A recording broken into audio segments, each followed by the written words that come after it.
America का Israel से breakup हो गया है और अब अमेरिका की नजदीकियां ईरान गल्फ से बढ़ने लगी हैं। अचानक ईरान गल्फ से अमेरिका को इतना प्यार क्यों हो गया? स्ट्रेट ऑफ होर्मुज पर भी डोनाल्ड ट्रंप के सुर बदले बदले नजर आ रहे हैं और इस परिस्थिति में भारत के दोनों हाथों में लड्डू है। ईरान ने नया फरमान जारी कर दिया है स्ट्रेट ऑफ होर्मुज को लेकर। नए नियमों के मुताबिक स्ट्रेट ऑफ होर्मुज से गुजरने वाले सभी जहाजों को कम से कम 48 घंटे पहले ट्रांजिट रिक्वेस्ट दाखिल करनी होगी। आवेदन में जहाज का रूट, उसकी यात्रा का पूरा वृतांत, प्लान और कम्युनिकेशन यानी संचार की जानकारी भी देना अनिवार्य होगा। नियमों का पालन करने वाले जहाजों को जल्द मंजूरी देने का भरोसा दिया गया है ईरान की तरफ से। और यह सब ईरान इसलिए कर रहा है, प्रबलता से इसलिए क्योंकि ईरान को यह बात तो समझ आ गई है कि यह वक्त अमेरिका पर दबाव बनाए रखने के लिए बिल्कुल मुफीद है। नमस्कार, मैं हूं आशीष त्रिपाठी आपके साथ। ईरान जंग तमाम जद्दोजहद के बाद अब आखिरकार समाप्त हो ही गई। अमेरिका और ईरान के बीच पीस डील होने के बाद मिडिल ईस्ट में शांति बहाल हो गई है और दो तरफा जो हमले थे वो थम चुके हैं। इजराइल भी हमला कर रहा था, अमेरिका भी हमला कर रहा था। शांति समझौते में ईरान की अधिकांश बातों को मान लिया गया है और यहां तक कि लेबनान में इजराइल की तरफ से हमले नहीं किए जाएंगे। अमेरिका ने तेहरान की इस शर्त को भी मान लिया है। तो वहीं दूसरी तरफ इजराइल लेबनान पर लगातार हमले कर रहा था। शांति समझौता होने से पहले और उसके बाद भी इजराइल ने हिजबुल्लाह के लेबनान स्थित ठिकानों पर हमले जारी रखे। राष्ट्रपति डोनाल्ड ट्रंप और उपराष्ट्रपति जेडी वेंस ने इजराइल की इसको लेकर तीखी टिप्पणियां भी की और ट्रंप ने लेबनान पर इजरायली हमले को पागलपन करार दिया था। वहीं जेडी वेंस ने खुले तौर पर कहा कि पूरी दुनिया में एक डोनाल्ड ट्रंप ही हैं जो इजराइल का साथ दे रहे हैं। जेडी वेंस ने इजराइल के प्रधानमंत्री बेंजामिन नेतन्याहू की कड़े शब्दों में आलोचना की। पिछले कई दशकों में शायद ये पहला मौका रहा होगा जब इजराइल के प्रति अमेरिका का रवैया इतना सख्त दिखाई दिया।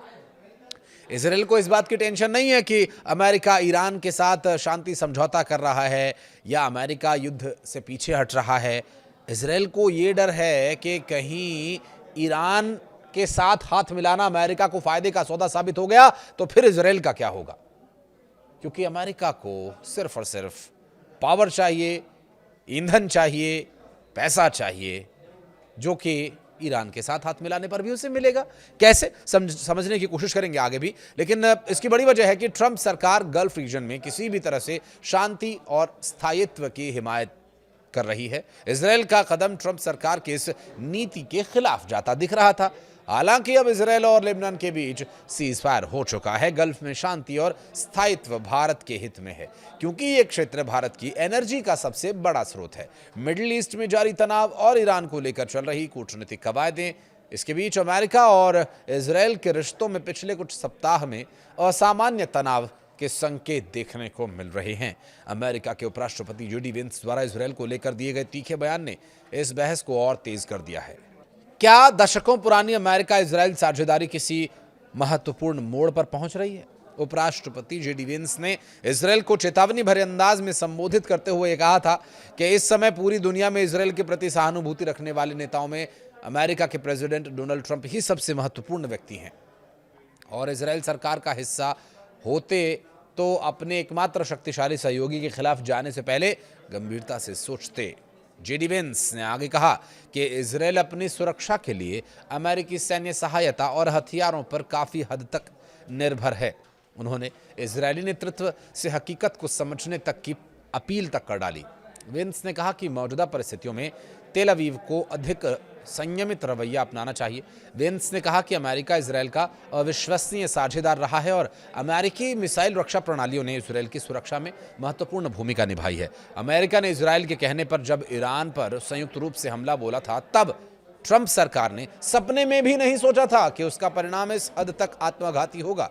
अमेरिका इजराइल की ओर से ईरान पर अटैक के बाद मध्य पूर्व के साथ ही पूरी दुनिया में उथल पुथल जैसे हालात बन गए हैं। एनर्जी रिच इस रीजन से गैस, तेल की सप्लाई थम गई, जिसका असर पूरे एशिया से लेकर के यूरोप तक के देशों पर पड़ने लगा था। आर्थिक नैया डगमगाने लगी थी।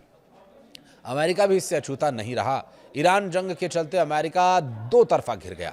एक तरफ हथियारों के इस्तेमाल से अरबों डॉलर खर्च होने लगे और दूसरी तरफ इकोनॉमी पर भी इसका बुरा असर पड़ने लगा। इसके अलावा अमेरिका के सहयोगी देशों की ओर से भी ट्रंप सरकार पर युद्ध को समाप्त कराने और गल्फ रीजन में शांति व्यवस्था बहाल करने का दबाव बढ़ने लगा था। अमेरिका ईरान के बीच शांति में सबसे बड़ा पेच इजरायल बन गया। ईरान ने पीस डील के लिए लेबनान में इजरायली हमले को रोकने की शर्त रख दी थी। वहीं इजरायल लेबनान स्थित हिजबुल्लाह के ठिकानों पर लगातार अटैक कर रहा था, जिससे इस क्षेत्र में शांति बहाल प्रक्रिया बाधित हो रही थी। इजरायल के रवैये से राष्ट्रपति डोनाल्ड ट्रंप खासा नाराज भी हुए और ट्रंप ने इसके लिए इजरायल और प्रधानमंत्री बेंजामिन नेतन्याहू को खुलेआम खरी खोटी भी सुनाई। राष्ट्रपति डोनाल्ड ट्रंप भी हाल के दिनों में इजरायल की सैन्य रणनीति पर सार्वजनिक रूप से सवाल उठाते रहे हैं। उन्होंने इस महीने की शुरुआत में स्वीकार किया था कि उन्होंने इजरायल के प्रधानमंत्री बेंजामिन नेतन्याहू को लेबनान में कार्रवाई को लेकर के सावधान रहने की सलाह दी थी। ट्रंप ने कथित तौर पर नेतन्याहू से कहा था कि यदि इजरायल ने संयम नहीं बरता तो वे जल्द ही खुद को अकेला पा सकते हैं। सोशल मीडिया पर भी ट्रंप ने बेरूत पर हुए एक इजरायली हमले की आलोचना करते हुए कहा कि यह हमला नहीं होना चाहिए था और जिस हमले के जवाब में यह कार्रवाई की गई वह छोटा और महत्वहीन था। फ्रांस में G7 शिखर सम्मेलन के दौरान कतर के अमीर शेख तमीम बिन अहमद अल थानी ने बातचीत में ट्रंप ने उनसे कहा कि किसी एक व्यक्ति की तलाश में पूरी इमारत को गिरा देना क्या उचित होगा? नहीं, क्योंकि यहां मौजूद सभी लोग हिजबुल्लाह के सदस्य नहीं होते। ट्रंप ने यह भी कहा कि अमेरिका के समर्थन के बिना इजरायल का अस्तित्व गंभीर संकट में पड़ सकता था। उनके इस बयान को कई विश्लेषकों ने इजरायल को यह याद दिलाने की कोशिश की, इस रूप में दिखाया कि उसकी सुरक्षा और रणनीतिक स्थिति में अमेरिका की भूमिका कितनी महत्वपूर्ण है। अब इसी बात से आप अंदाजा लगा लीजिए कि इजरायल कितने दिनों तक अपनी खैर मनाएगा। इजरायल के प्रति अमेरिका के रुख में ये ऐतिहासिक बदलाव भी है और बहुत बड़ा कोई ये अतिशयोक्ति नहीं होगी कि एक दिन ऐसा भी आ जाए कि अमेरिका इजरायल के खिलाफ ही बंदूक लेकर के खड़ा हो जाए। गल्फ रीजन में शांति बहाल होना भारत के हित में है। दरअसल भारत अपनी कुल ऊर्जा जरूरतों की 3/4 आपूर्ति इसी क्षेत्र से करता है। Straight of Hormuz energy supply chain के लिए गले के नस की तरह काम करता है। ईरान जंग की वजह से ये बंद हो गई थी, सांस नहीं आ रही थी, ब्लड सप्लाई बॉडी में जैसे बाधित हो जाए ऐसा सा कुछ हो गया था। एलपीजी, पेट्रोल, डीजल, अन्य गैसेस पूरी तरह से इसकी जो सप्लाई है वो चरमरा आ गई थी। पीस डील होने के बाद गल्फ के साथ साथ पूरे वेस्ट एशिया में स्थिति के सामान्य होने की संभावनाएं अब काफ़ी बढ़ गई हैं और स्ट्रेट ऑफ हॉर्मुज़ के ओपन हो जाने से तेल गैस की जो आपूर्ति है वो बहाल हो गई और जाहिर है कीमतें नियंत्रण में आएंगी, अर्थव्यवस्था और बेहतर होगी। हॉर्मुज़ के बंद होने से तेल गैस से लदे कम से कम 40 जहाज वहां पर फंसे हुए थे और इनके भारत आने का रास्ता अब साफ हो गया और अब आप देखिएगा कि एकदम से जो तेल और गैस की कीमतें हैं वो कम हो सकती हैं और जो प्राइस बढ़ गया था ट्रांसपोर्टेशन का और उससे हर एक चीज़ के दाम बढ़ गए थे उसके भी नियंत्रण में आने की संभावना है अगर ये जहाज़ भारत पहुंचते हैं और सप्लाई चेन सुधरने के बाद इस पर फैसला लिया जाता है। तो आपको बता दें कि खरीफ सीज़न को देखते हुए उर्वरक की सप्लाई बहुत अहम हो गई है। जो आएगा तो किसानों के लिए एक समस्या का हल हो जाएगा और चूंकि जैसा कि हमने शुरू में भी जिक्र किया था कि ईरान युद्ध से जैसे ही थोड़ा सा फ्री हुआ उसने ये दिखा दिया कि अगर अमेरिका ने नुकसान की भरपाई नहीं की तो ना सही हमारे पास और भी तरीके। स्ट्रेट ऑफ हॉर्मुज़ को कंट्रोल में ले लिया। ईरान समझौते के बाद स्ट्रेट ऑफ हॉर्मुज़ में फिर से जहाज़ों की आवाजाही बढ़ने लगी और इसी के साथ ईरान ने नए नियम लागू कर दिए हैं।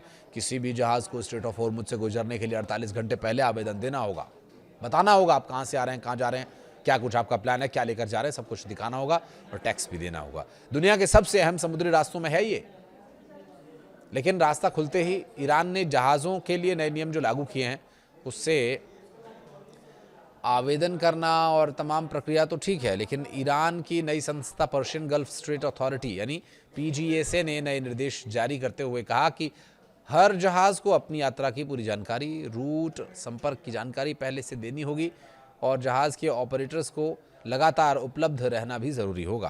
उन्होंने साफ किया कि जहाज़ों को हॉर्मुज़ पहुंचने से पहले ही अपना तय रूट और समय भी साझा करना होगा। समुद्र में मौजूद संवेदनशील और संभावित माइंस प्रभावित इलाके से भी जहाज़ गुजरेंगे तो अधिकारियों का कहना यह भी है कि किसी भी दुर्घटना से बचने के लिए जहाज़ों की सुरक्षा सुनिश्चित करने के लिए ये सब किया जा रहा है।